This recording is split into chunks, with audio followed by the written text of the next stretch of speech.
Hello, welcome to Gardener's World on another glorious summer's day here at Longmeadow.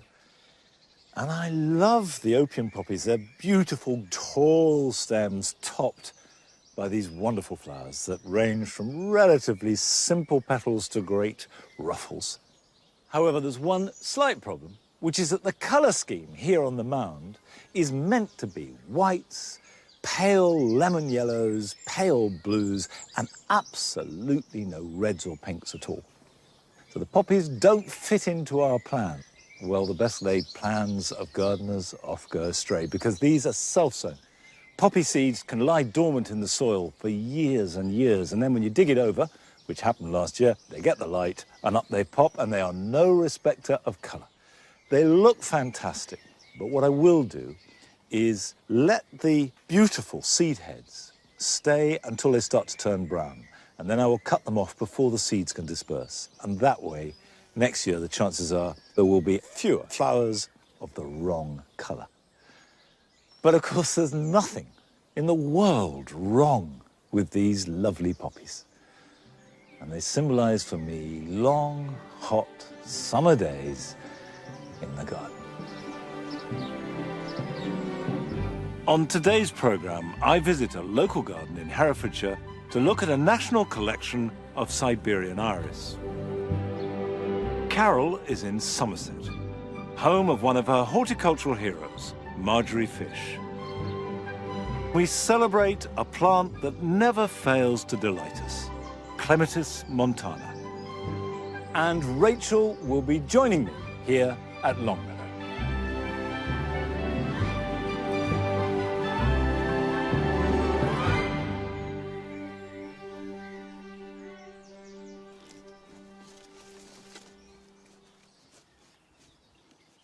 As the month comes to an end, the harvest in the vegetable garden increases and increases, and the broad beans are reaching their absolute peak. And I was brought up where we ate broad beans when they were in season, almost every meal, and they would grow as big as pebbles and be flowery and have to be swimming in white sauce to be edible. But I've since learned that the secret to broad beans is to eat them small, and to do that, you want to keep picking. So if you have a bean like that, and by the way, it's much easier to use a knife to cut them, because if you try and pull them off, you can sort of damage the stem of the plant. But if you open them out, that's as big a bean as I want to eat. They are sweet and fresh and delicious.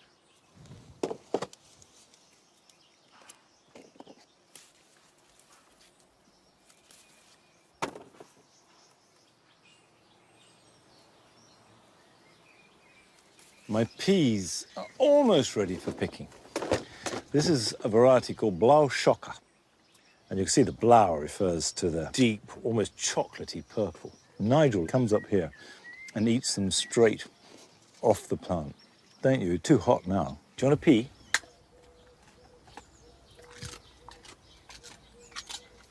So those, I'm not actually going to pick for the moment. I'm going to keep an eye on them, though. Just a few more beans. And by the way, we've got a case here of black fly. It's nothing to worry about. At this time of year, you've got the young feeding on the soft, new growth. So if you're worried about it, and it's not going to damage the plant particularly, just simply pinch it off. And that removes the soft, new material that they'll feed off, and they won't attack the old growth. So if you see black fly, just pinch off the tips, solves the problem. Well, that is the beginning of what should make a delicious meal. But not yet. There's more harvest to come. Come on. At this time of year, it's inevitable that some of your vegetables are going to go to seed and bolt. And bolting is an evolutionary response to a change of circumstances, either if they're too hot, too dry, sometimes too cold even. They can feel, we're in trouble, we need to produce seed and produce it fast. So, for example, this chard, which has been in here all winter, we've been harvesting it all that time, now every plant is trying to form flowers, seed, and therefore new plants. And really, it's over. It's run its course. Likewise with rocket. However, between these two bolting plants that need to come out, I've got a perfectly healthy and happy crop ready to be harvested. This is elephant garlic. When you're harvesting any kind of garlic, let alone elephant garlic, always use a fork. Don't yank at it, because if you're going to store them, you need the roots attached. You don't want to damage the basal plate.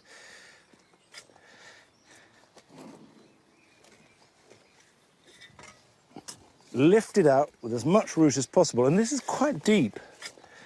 It's not just below the surface. There we go. And that,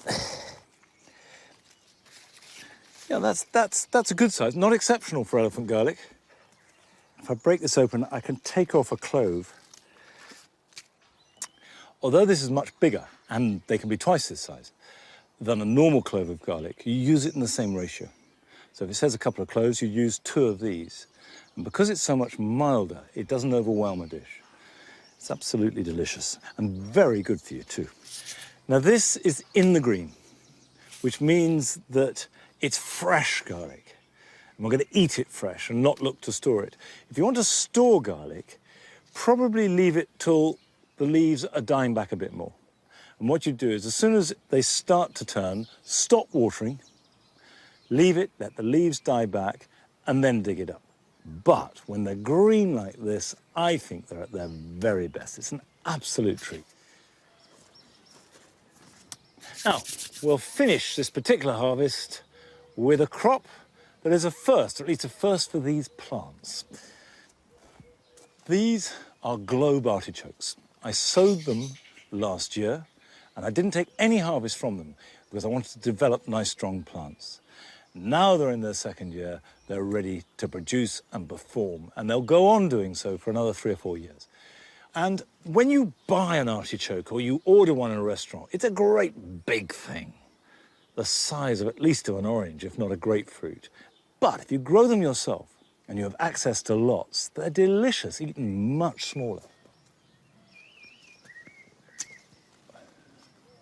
Now this particular variety, Violetta di Chioggia, is quite prickly, but that doesn't matter because you're not going to eat these outer leaves. And in fact, if you cut through it, just cut off all the outside. That way, you can quarter them, you can fry them gently, and you don't just have to pick off a leaf at a time and sort of scrape it off with the end of your teeth.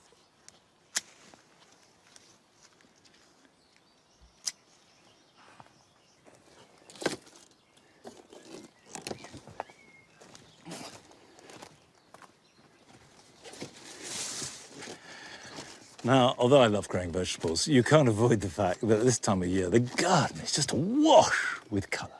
Colour of every shade and hue and tone. One of the joys of gardening is finding new plants, finding ways of combining them. And the other day, I went to visit a nursery that grows one of my favourite plants with a lovely range of intense colour.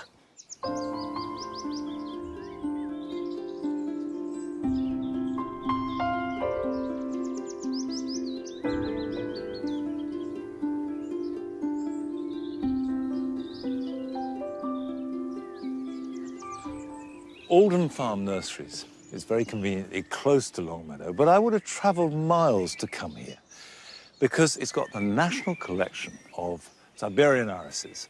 Now, bearded irises get all the headlines. Those are the flashy catwalk models of the iris world, and they are gorgeous. But the Siberian irises are exquisitely beautiful and much more adaptable. And if you want to see them at their very best, with the widest selection possible, then this is the place to be.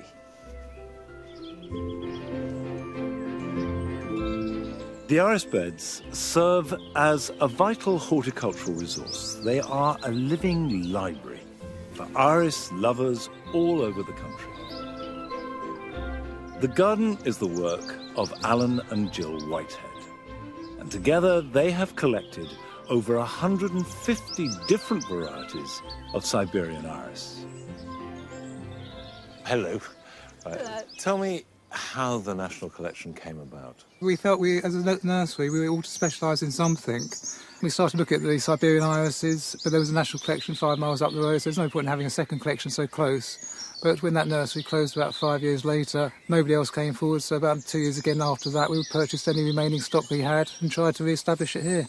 And was there a risk of that national collection disappearing? Absolutely. I mean, if we hadn't rescued it, then it probably would have just been ploughed in or just neglected, you know. And it was that sense of history and bringing it back here and keeping it in the area that was important to us. Right, so you've saved this collection for the nation. For us as well. Yes, and for you. Yeah, and it's a reference collection for people as well. So as people contact you, they can check out different varieties and compare. And if they're doing any breeding of irises, it gives them the opportunity to actually come and see and compare. Right. Otherwise, if they're bred an iris, how do they know if it's, you know, there's not one exactly the same? So you have the national collection, you've got the nursery to run, and the garden's open too, isn't it? It's open by appointment for groups or individuals. We always say, if we're here, you're welcome. And I've got a group coming now, which I just need to go and see to, because they'll be expecting tea and biscuits and so forth. Oh, good. Do we get tea and coffee and biscuits? Well, if you're good. OK, so we'll have the garden to ourselves just for a little while before they get in. Absolutely. Brilliant. Come on, let's have a look. I'll put the kettle See you on. later.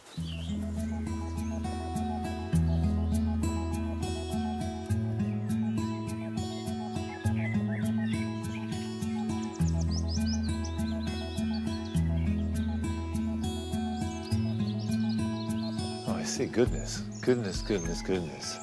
Look at this. A field of irises. Very beautiful.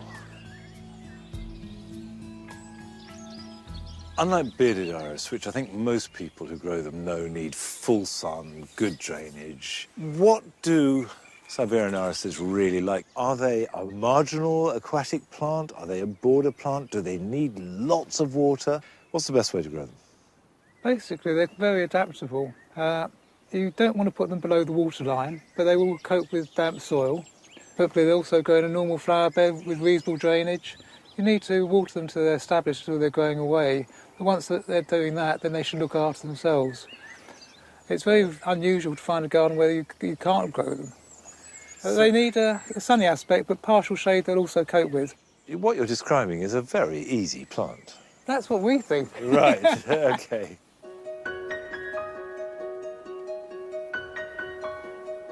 Most of the Siberian iris that we grow in our gardens today are actually a cross between Iris sibirica and Iris sanguinea. This is showing a lot of the Iris sibirica characteristics. OK. Principally small flowers, quite a few to a stem, and held well above the foliage. Right. And if I show you a plant over there, that will give you some of the Iris sanguinea characteristics.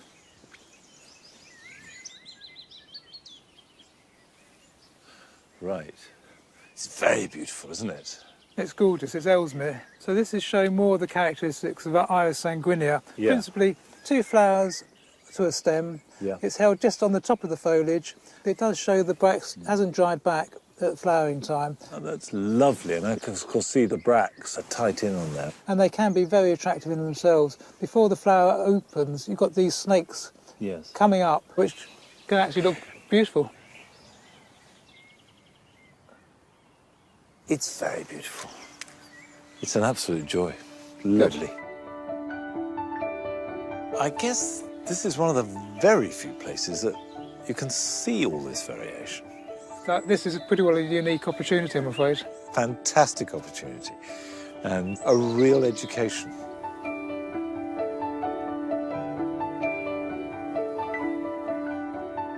Well, I have been dazzled by all the different shades of Siberian iris and just whets my appetite to grow more in my own garden. And surely that's the greatest accolade you can give any garden or collection. It makes you want to partake of it even more.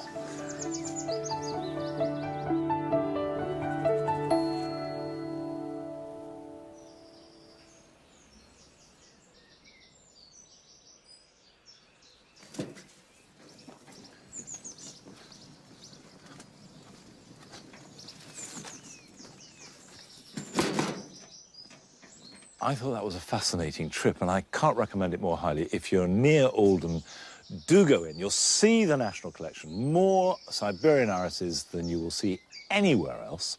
And I've brought back ellesmere. this beautiful, intense colour, which will be perfect here for the jewel garden. The flowers, of course, are faded now. That doesn't matter. I plant it now, and next spring it will hit its full stride. Right, I'll add a little bit of compost and leaf mould, because for Iris sibirica, the more moisture retentive the soil is, the happier they'll be. Let's just work that in. Like that.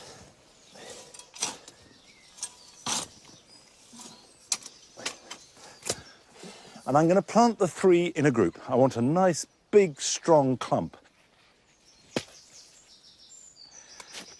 Nice root system. Healthy plant. That can come in there. Like that. And then the other big one can go in there. So what I have is a loose group that will thicken out. And to help the process of it thickening up, I'm actually going to take the flowering stems off. And that means that none of the plant's energy will be going into making seed. I could have just cut the seed head off, like that, but then you're left with a sharp spike, and I think it just looks better with the foliage.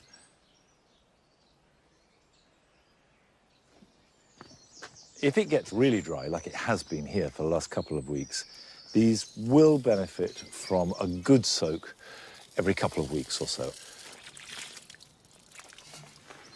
By the way, when you're watering in any plant at this time of year, do give it a really good soak. A full watering can or a bucket is not excessive, and then the soil will soak up the moisture and the roots will find it days, even weeks later. If you just sprinkle on the surface, the roots have to go to the surface to find it, and then they're much more exposed if there's a drought. These iris won't flower now until next May, so I've got to think what will be flowering at the same time. And of course, there are early clematis that will come through. And the queen of those early clematis is Clematis montana. And to see the very best of Clematis montana, we visited the National Collection in Salisbury, held by Val LeMay Neville Parry. I started off wanting a clematis in flower the whole year round. And when I'd got about 70 clematis, I thought, right, I've done it now, I'm there. And then somebody said, oh, well, there's no national collection of montanas. And I thought, well, there can't be very many. Most people just say, well, I've got the pink one or the white one. And I thought, well, there can't be more than about 20 anyway. And I said, yes, I'll do it. And then another friend emailed me and said, Val, there's 75 in the International Clematis Register. When I arrived here, there was one montana outside the lounge window, and the blackbirds used to nest in that every spring, and it was such a thrill for me. The lovely thing about the montanas is that if you are careful with your selection, you can have a montana in flower for up to 3 months, which is fantastic. The characteristics of montanas are quite diverse. There's single and double, pink and white and lemon. The largest is about 12 centimetres in diameter, and the smallest is about 5 centimetres. Most of them have the most fabulous perfume. Vanilla, hyacinth, absolutely glorious perfume pervades the garden in the spring sunshine, which is a tremendous bonus.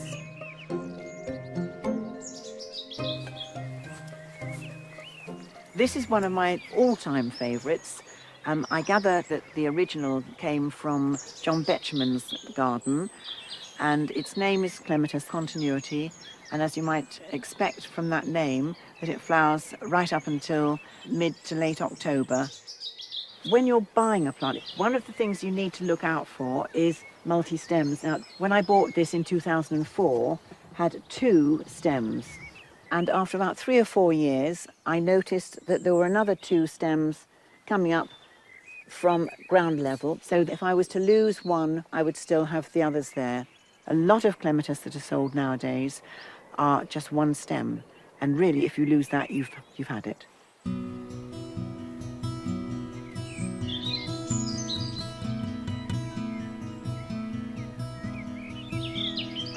The only other one that reliably repeat flowers is this Sir Eric Savile. Fabulous perfume, very large flower, beautiful colour, and it will flower on and off until late October, November. If you can have a look at the flower, it's mainly one colour on the front, but on the back you can see it still retains the bud deep pink.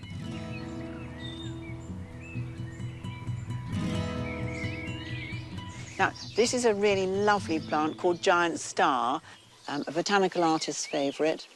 And the lovely thing is the different shapes you've got on the one plant. The bud just starting to open, then half open, and then almost fully open. This plant has been in the ground for about 13 years now, and it's planted on the east side of this massive cherry tree. It's a beautiful double cherry, absolutely gorgeous. When you're planting, plant a metre away from your host. Basically, I dig my hole so that about that circumference and about that deep. And then you can lay your montana in with the roots away from the trunk or the wall or the fence, backfill with soil and a little bit of compost and leaf mould. Now, the leaf mould won't feed the soil, but it will actually keep the soil nice and open. When I've had what looks like a really good seedling, I've named it after a friend. This one at the back on the pillar has been named Mary, after the mother of one of my godsons. It's a really lovely plant, very vigorous, covered with flowers, a cloak of white within the next couple of weeks. It's beautiful to have plants all around me that remind me not only of the original person, but their families. I can just think of all my lovely friends as I walk around the garden.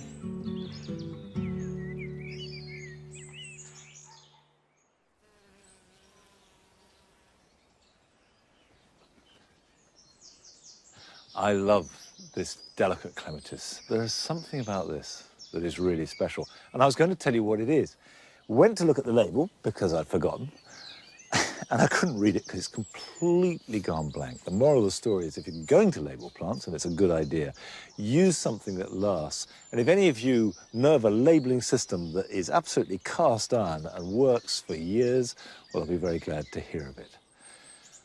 But this clematis is very different from montana because it's group 3, which means that it produces all its flowers on current season's growth. So in late February, early March, this is pruned right down to the ground, and everything you can see has grown since then. Whereas Clematis montana produces its flowers on the previous year's growth. So everything that is growing now and for the rest of the summer will carry next year's flowers. So if you prune that off in March, you'd have nothing. If it's really unruly, cut it hard back down to the ground, and if you haven't done so, do it now. Do it this weekend, and then you get flowers next year. Now, clematis works perfectly in this kind of loose cottage garden style. And that style can be laid really at the door of one woman. And she is one of Carol Klein's gardening heroes.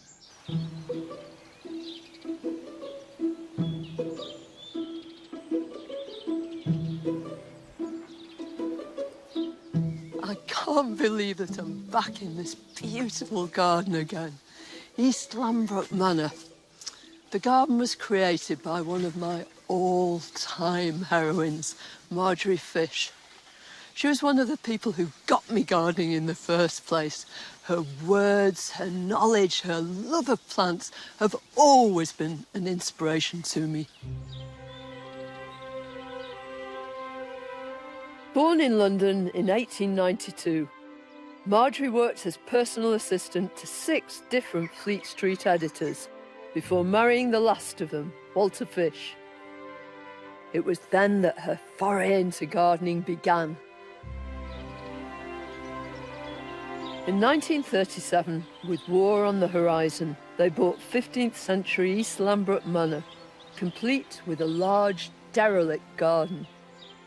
Despite her lack of any kind of formal horticultural training, Marjorie Fish was a natural when it came to gardening. And this is typical of the wonderful panoply of plants that she'd put together. All sorts of things jostling with one another, cheek by jowl, but perfectly happy in this gay profusion. White potentillas, blue geraniums. Marjorie Fish once said, if in doubt, plant a geranium. And these spikes of baptisia, brilliant blue in the background.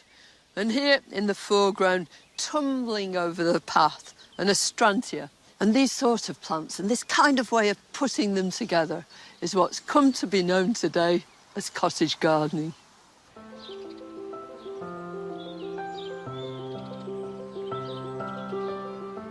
Head gardener Mark Stainer didn't know Marjorie, but he's dedicated a large part of his life to staying true to her cottage garden ethos. What I love about her gardening and about all those ideas that she's given us is it got right away from that whole idea of control that you find in so much urban gardening. She really liked plants to do their own thing, and she used to spend time looking at other gardens in the surrounding villages, because it was these surrounding cottage gardens that inspired her. And it's this cottage garden style we associate with Marjorie Fish, with this very dense, very natural, almost wild planting. And the borders were true mixed plantings with trees, shrubs, roses, herbaceous plants, bulbs. And she was always encouraging self-seedlings. So as soon as you put a few plants in, they all look very formal. In no time, the self-seedlings have come up and the whole bed's filled in. And it looks like Mrs. Fish is watching over the whole thing. I love the way the garden actually looks like it's just happened.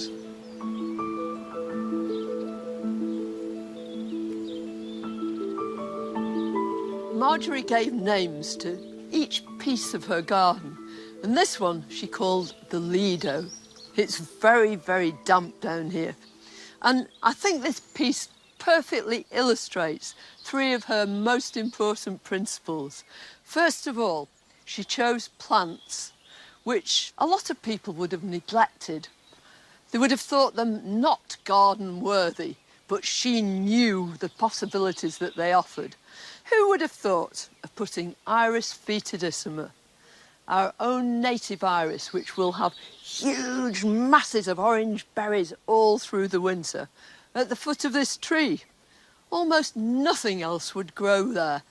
Secondly, she was informed by one guiding principle, and that was choose the right plant for the right place. So deep down in the bottom of the ditch, there are all sorts of astilboides, which really relish that damp sort of place.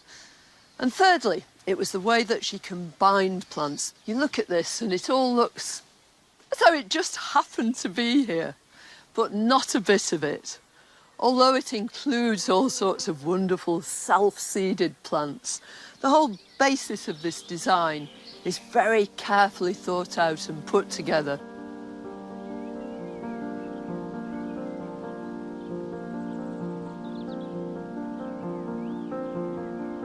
During her gardening lifetime, Marjorie wrote several books, and this is the first, We Made a Garden. That's what it's about, how she made this garden with her husband, Walter. But it wasn't all plain sailing. Marjorie's nephew, Henry Boyd Carpenter, remembers visiting them as a young boy. Was their attitude to gardening the same? Not at all. Walter came from a very formal gardening background, and he liked straight lines, red hot pokers, many of the things which for Marjorie subsequently became an anathema. He objected to her small, precious little plants which she dug into the walls. He dug them out and she dug them back in. And after his death, she really went on a spree of informality. Don't you think it was just a rejection of control that Walter personified? And producing the joy back into what she thought was gardening, discovering new plants, telling people about them, collecting them, and then, of course, writing about them until her death in 1969. So she made up for it? She made up for it. She wrote feverishly. She wrote late at night with pop music resounding round the village. What did people in the village think of her? I'm sure they thought she was very obsessive and probably pretty eccentric. There is a wonderful story.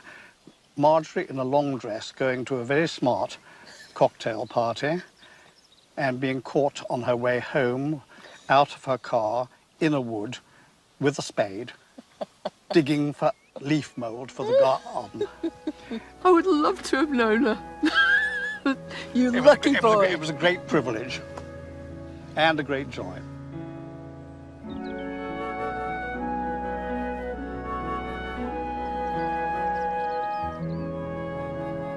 Marjorie taught us many lessons, but probably one of the most important things we can learn from her is to celebrate the triumph of freedom over formality. To enjoy our gardens, because after all, that's what they are.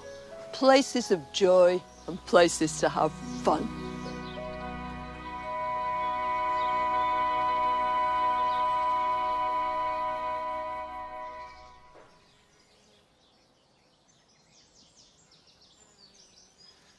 I love the way that gardening seems to nurture real characters. And of course, these are people with immense knowledge that is handed down through the generations. And my own garden here, you look around you, the influence goes right back 50 years or more to Marjorie Fish. East Lambrook Manor is open to the public, so if you want to see Marjorie's garden for yourself, go to our website for all the details. Now, we've still got lots to come on tonight's programme. Nick Bailey is showing us how to design and create borders that will transform any long, narrow garden. And Rachel will be joining me here at Longmeadow. But before that, she goes to the National Botanic Garden of Wales, where she discovers how they are using the honey from their bees as part of their plant research.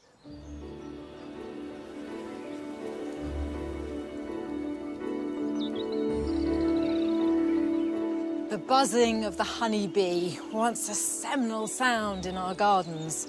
But these vital pollinators are now more under threat than they've ever been.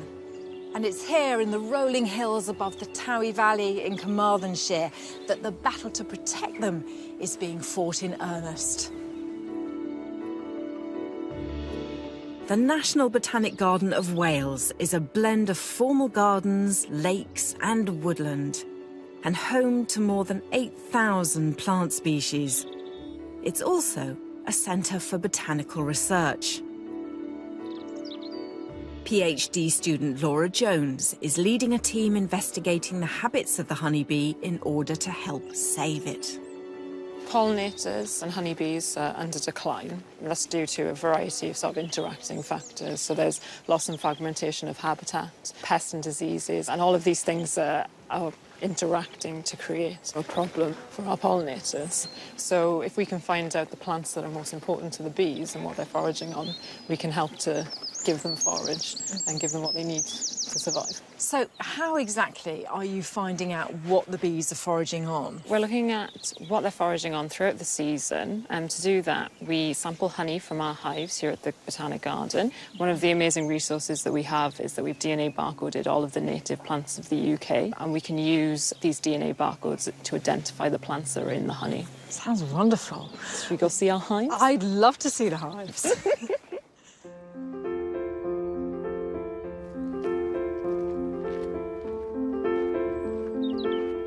Linda Christie runs the apiary and works closely with Laura on the research.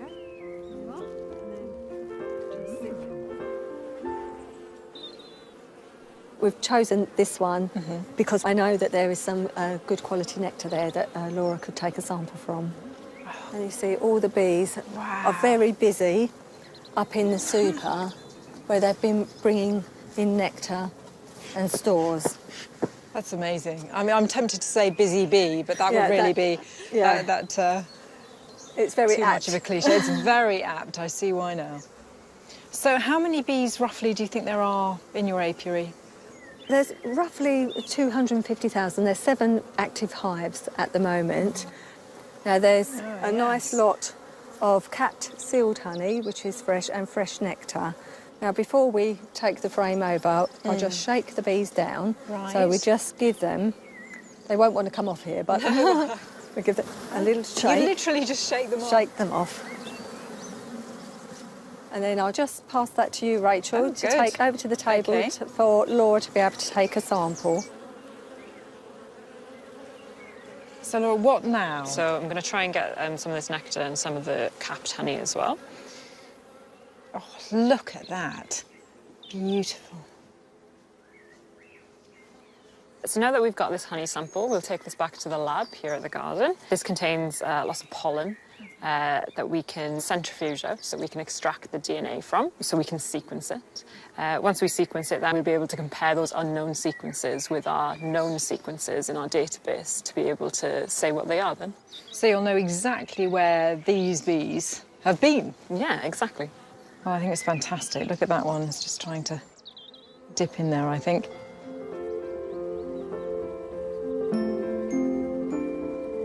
The results from this year's samples won't be ready until autumn, but last year's have already thrown up some surprising results that could influence what we plant in our own gardens.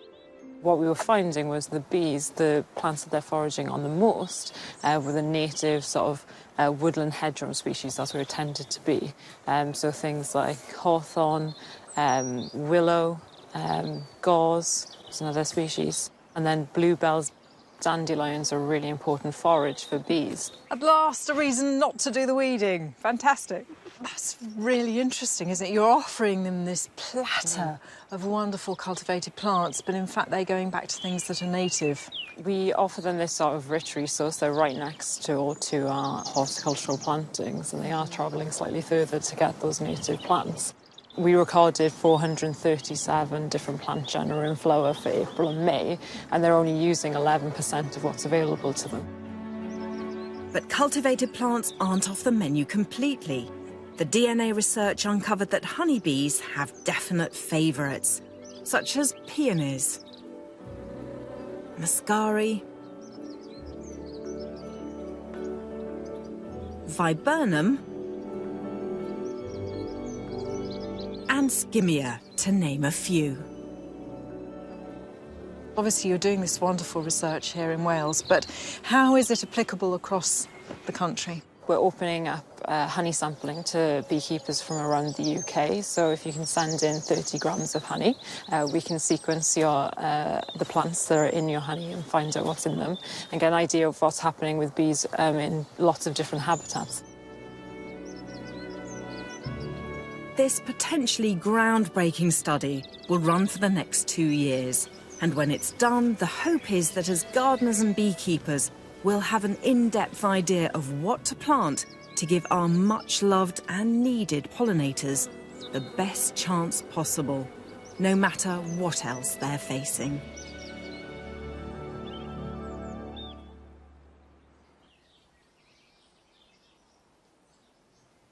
Ah, I saw the hat first. You found me. I thought you must be there. Lovely to see you. Lovely to be back. Well, you've never come in summer before, have you? No, it was October, Yeah. last visit, and I must say, it's just looking breathtaking. How was the National Botanic Garden of Wales? It was such a good day, and when I was there, I thought Monty's going to want to get the honey tested from here, straight Without away. any question at all. But I also want you to do some planting with me. Lovely. If you will. Absolutely. But let's have a look around. Oh, yes, Let's have a please. little A tour, I think, is what's called for. Gorgeous.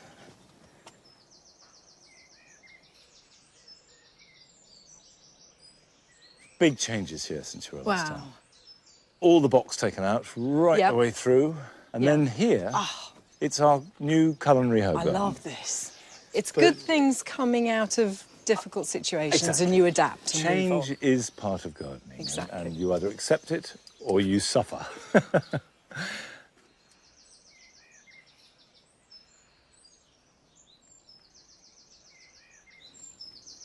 These new beds are coming on, only in the second year. They look like they've been here forever. Well, they're being added to all the time. In fact, I want to add to them now. And what I'm really keen on is adding plants that will attract bees, but still do well in shade. I've got a few plants here. I don't know if they're going to be right or not, but I think a lot of people feel that shade is tricky in that respect. Yeah, it can be. It's a more restricted choice of plants, for sure. So but choose if you plant a couple and I plant a couple, I I'm don't happy on mind the which side. one. I'll do these two. This lovely Veronicastrum, because I love that height and these whorls just going down. And I like the colour fits in. You can see the palette of the foxgloves and the roses, and what I'm really looking for, particularly in there, is plants rising up through. Perfect. So I think they'll do that job, and I think there'll still be. I'd like on these borders, because if you look at the pinks and the whites, with the rose there as well. Yeah, exactly. I think they'll work in for that. Yeah. The only point that was worth pointing out with the stilby, these are no good if you've got really dry soil. If you're on sand or chalk. Heavy clay, absolutely fine. Good Okay, plan. you start, Okay. I'll start, and we'll meet in the middle somewhere. I don't think these want to make a group. I think I'm going to dot these. That's nice because it mirrors the very pale pink of the rose. I think I'll put these together though, Monty, rather than dot these. But I don't want to give them too much shade, the Veronicastrum, otherwise they'll lean over searching for the light.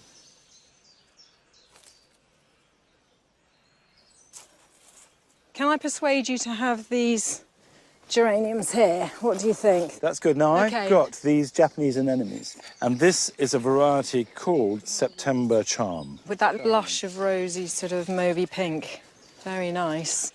OK, if we're happy where everything is, then I think we can plant. Given that I'm only here for the day, I think we should Come on, crack on, let's don't we? crack on, yeah. Let's go. So these Veronicastrums, I was just thinking, once the foxgloves have gone over, these will still be going. And what I love here as well, the colour of the plants you've got, Monty, because bees are attracted to that sort of mauve, pinky blue spectrum, aren't they? Yeah. So this is going to work well for them. This one is geranium lilac ice, and I love this colour, this sort of soft mauve. It's going to be perfect in here.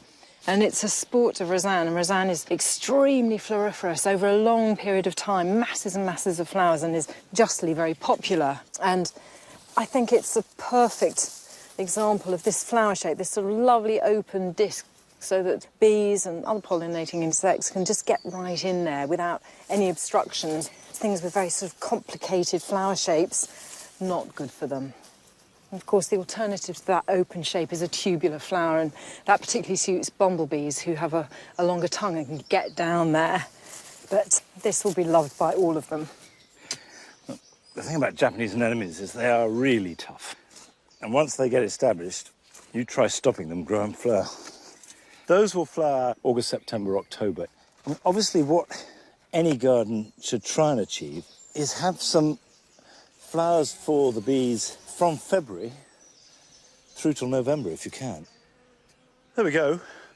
I think that's good. I think this is all part of the pattern. When you're building up big borders like this, it's going to happen in degrees. You're never going to do it all in one go. Yep.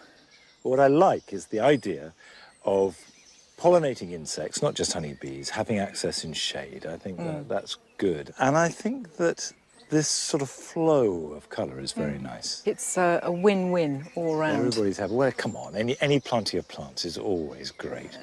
Now, if you've got a long, narrow garden, that can be quite daunting, I think, for people on how to get the most of it.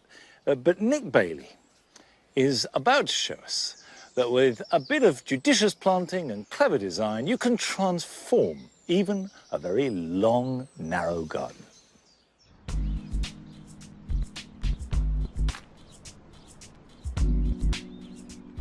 Lots of gardens in the UK, particularly terrace properties like this, have long and skinny gardens, and that's often emphasised by the fact they've got narrow strip plantings either side. But with some clever design tricks, planting and landscaping, it's possible to change the way the space feels, to make it broader and more dynamic, and to add that sense of mystery and discovery.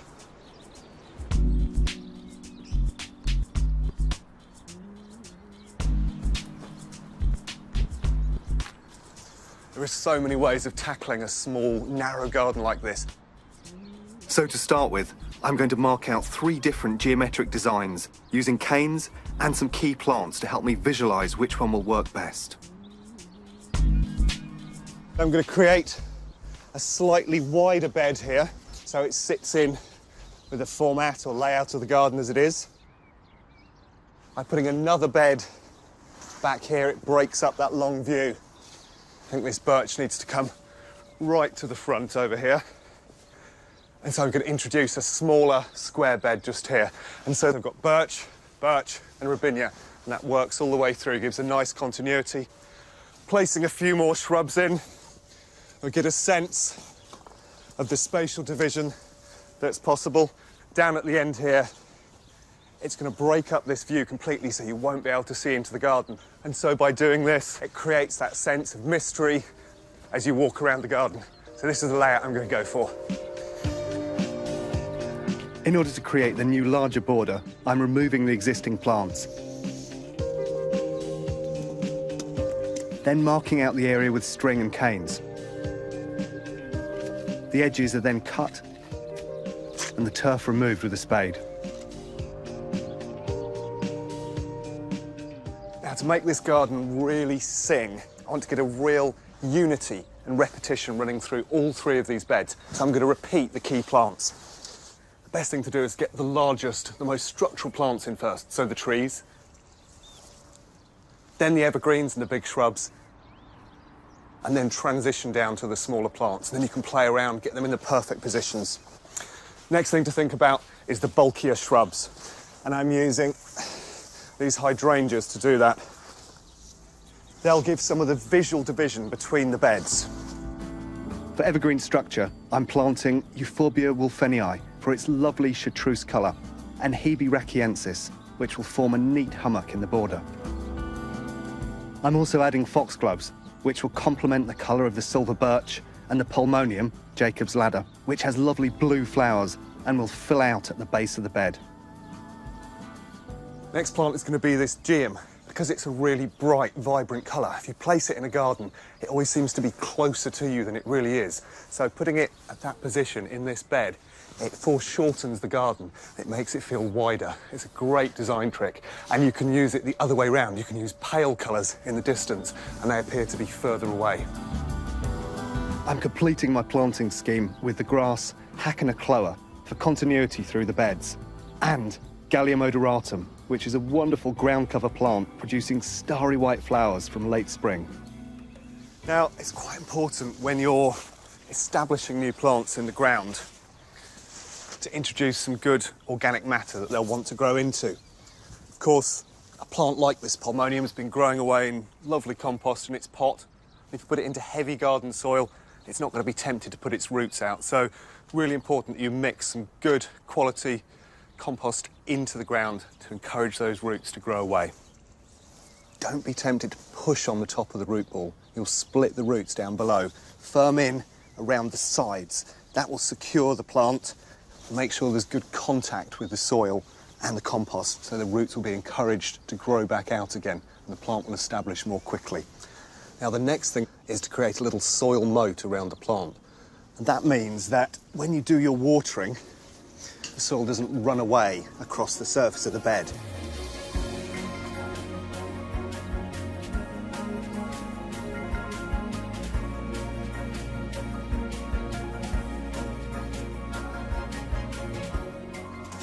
Now, tree planting is a little bit different, of course, from shrub planting and herbaceous planting. Fundamental to establishing trees is good staking. Now, the old-fashioned way of staking was to use a really long stake that stuck about 6 foot out of the ground. But various studies over the years have shown that actually slows establishment.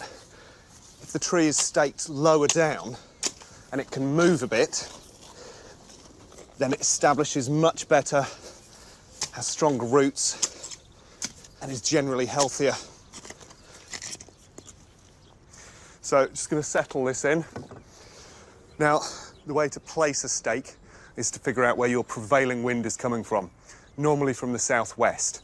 And so you want to put the stake on the southwesterly side of the tree so it's blowing away, not bashing back into the stake. And you can see, I'm not going in straight, going at 45 degrees. So I'm going to give this a good bash. This This again really helps with stability. And to finish off, I'm tying the birch to the stake with a tree belt.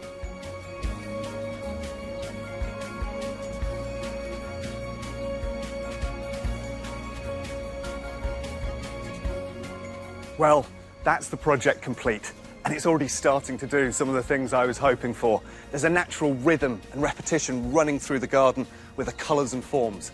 And then over the next couple of years, as these shrubs fill out, they'll create natural screens and divisions and create new spaces in the garden, so that nasty corridor feeling is lost. And there's, of course, now a sense of adventure and allure, because you won't be able to see the garden all at once. And also, it feels much wider, and there are better spaces for the family to enjoy.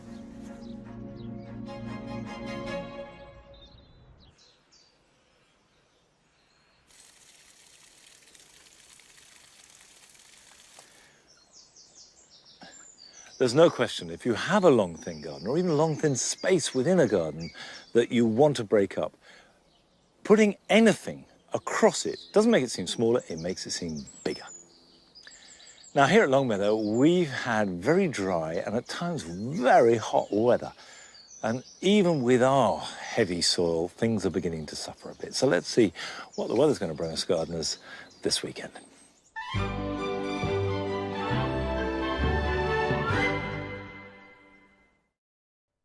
Hello there. The recent heavy rain may have helped most of the gardens, but if you're planning on digging up the first lot of garlic or even harvesting some honey, then this weekend could be a good time to do it because it's going to be that bit drier and we'll see much more sunshine around as well, and as a result it will feel that bit warmer too. Now, it's not going to be dry everywhere by any means, but there won't be much rain. Early rain soon clears the southeast. We'll see some rain coming into western Scotland and Northern Ireland, but elsewhere it's going to be dry and there'll be some warm spells of sunshine too. Now, this rain will spoil things a little bit in Northern Ireland and Western Scotland. No huge amounts of rain by any means, and probably dry in Eastern Scotland and a lot warmer than it's been for a while. 20 degrees possible here, 20, 21 quite widely across England and Wales, and we'll probably peak at 24 or so in London and the home counties. There'll be some sunshine, there will be some areas of cloud, as you can see here. Thickest cloud, though, is bringing that rain in the northwest, and that will push its way southwards into England and Wales through the evening and overnight as well. So if you're planning on watering the veg plot in the southeast of England, you may want to hang on for a while because there'll still be some rain even as it arrives in the southeast later on in the night. And this rain is a bit slower to clear away, actually, so if you're up early, it'll be a grey start. There'll still be some rain and drizzle around as well, but it will clear away. Sunny spells developing quite widely away from the northwest again. Northwest Scotland this time, where it's still quite blowy, and there'll be a few drizzly showers as well, but feeling warmer in the sunshine. Again, those temperatures low 20s.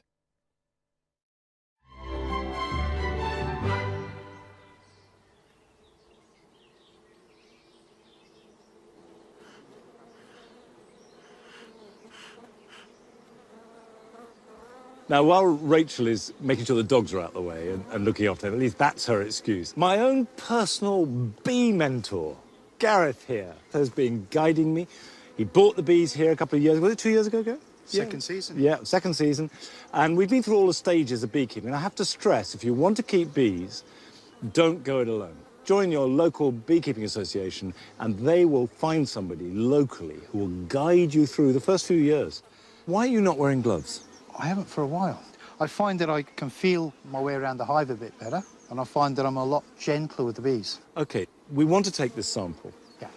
Send it to the National Botanic Garden of Wales so they can then do an analysis of the DNA of the pollen, and we'll find out what these bees have been feeding on. So will that be enough, do you think? This will be ample. OK, fine. Well, let's do that now. If you hold it, shall I scrape it off? Yep. It always surprises me, actually, how firmly it sticks on there. There we go.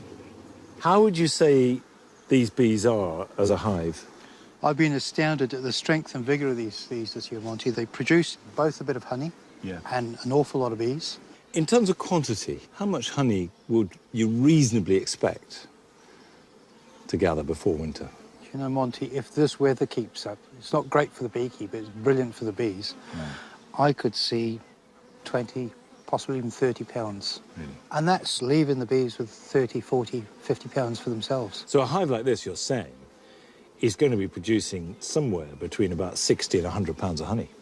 Yeah, And it's just amazing. The volume of nectar is a sixth of the weight. So if you've got 100 pounds of honey, that's 600 pounds of nectar. 600 pounds of nectar. It's mind-boggling. Yeah, it is. Well, that's a very both impressive and an exciting thought. Thanks very much. We'll leave them in peace. I'm very aware that we're disturbing them.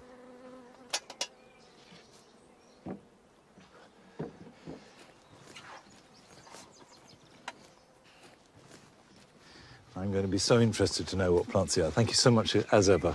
It's fascinating. Always a pleasure. All right, see you soon. Bye-bye.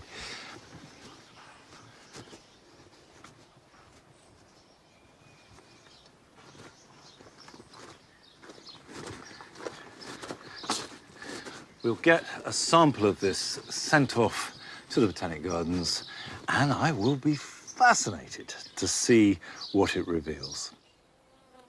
Now, you may not have bees, but here are some jobs you can be doing this weekend.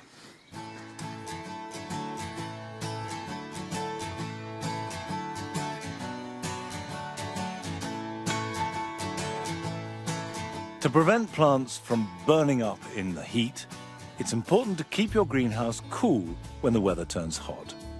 So before you do anything else in the morning, remember to open all the doors and windows possible to allow cool air to flow through.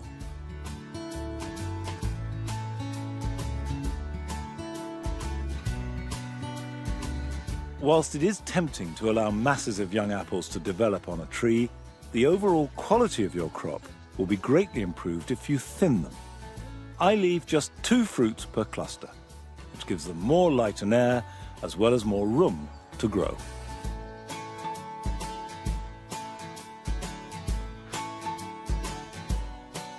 To keep grass paths looking neat, and also to stop the grass invading into a border, you do need to regularly trim them.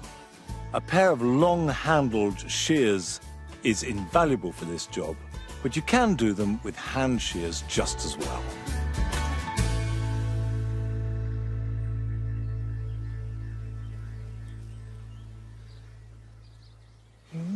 I'd say it feels very good. This is a lavender sponge, so a herb cake. Delicious. And accompanied by a beautifully coloured lemon verbena tea, which hopefully will calm you down, Rachel. Oh, after all the excitement. After all this. Of seeing Nellie again and Well, coming I was to going to Long say, Meadow. it's lovely seeing you. It's lovely seeing the garden, but I've really come for you too, haven't I? And this smells delicious. It is very fresh and lemony. Fragrant and lovely. Well, that's it for this week. And both Rachel and I will be at Hampton Court next week. So that's where we'll see you. Till then, bye-bye. Bye.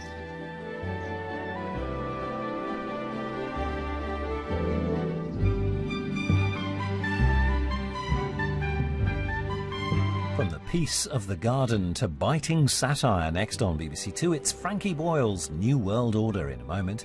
And then later, with the pick of the performances and the biggest stories from last weekend, it's the best of Glastonbury at 11:05.